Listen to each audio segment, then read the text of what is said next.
How to transfer money from Huntington Bank to another bank. So let's get started. First of all, in order to transfer your money to another bank, make bank to bank transfers in online banking and the app by setting up access to the other bank account. At this time, bank to bank transfers only apply to Huntington personal checking accounts. Customers are unable to use a Huntington business checking account to transfer money to another bank.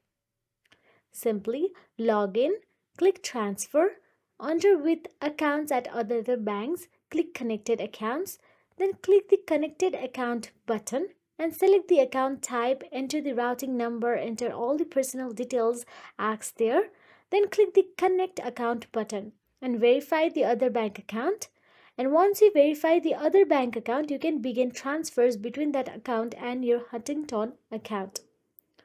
So that is it. If you found this video helpful, please like, share and subscribe our channel, and thank you so much for watching.